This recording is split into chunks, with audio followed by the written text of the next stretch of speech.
yadda muke amfani da wannan dama muke ƙara kiran 'yan uwanmu matasa akan cewa lallai wajibi ne matasa mu sani cewa kuzari da ƙarfi da Allah maɗaukakin sarki ya bamu ya kamata mu yi amfani da hankali, ya kamata mu sa tunani a cikin dukkan al'amuranmu, kada ya zanto cewa idan mu ya rufe garin wani al'amura abin da yake ya shafi duniya mutum ya asarar lahiransa ta hanyar cin mutuncin wani ko ƙoƙarin zubar da jinin wani.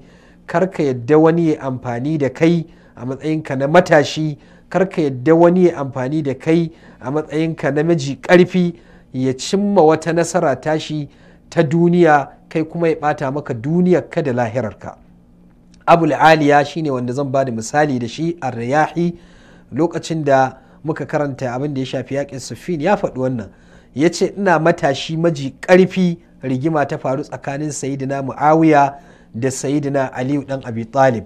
Ice a lokacin saboda tashan ƙarfi da nake ji, ya ce wallahi yaƙi ya fi soyuwa a zuciyata, na fi ƙaunar yaƙi sama da ka kawo min delicious na abinci, ka kawo min abinci mai daɗi. Ice ba na son shi sama da yadda nake son yaƙi, saboda yana jin yana da ƙarfi, yana da kuzari, yana da tactics na yaƙi.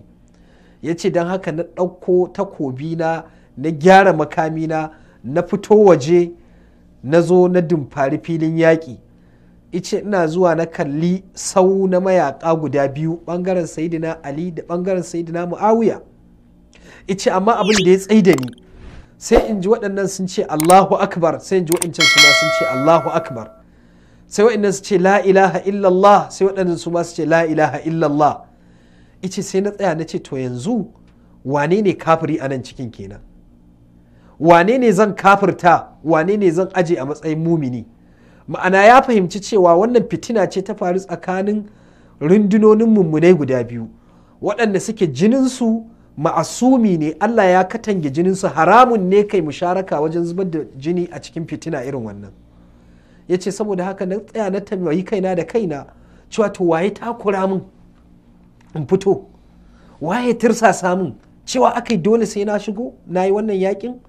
Ice don haka kawai sai na mai da takobina, na mai da makamina, na kama hanya na koma gida.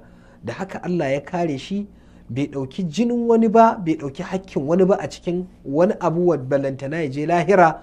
Aƙallu shai Allah maɗaukin sarki ya tsaye da shi, ko da tambaya ce, ko da su da suka yi ɗin akwai dalilai da suka sa suka yi da tawilance da kowa yana jin cewa shine yake kan gaskiya. Abin da muke fata a nan matasa su ɗauka shine su ɗauki wato irin wannan darasi. Ba wanda zai takura maka ya ce dole sai ka fito daga gidanku kawai ka zo ka ɗauki makami ka buga wa ɗan uwanka ka mutu.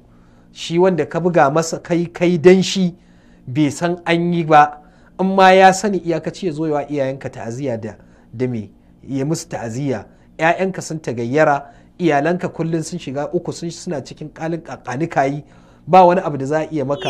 'Ya'yanka karatunsu sun shiga wata muguwar rayuwa. Saboda haka maimakon haka ka tsaya kai tsam da ranka.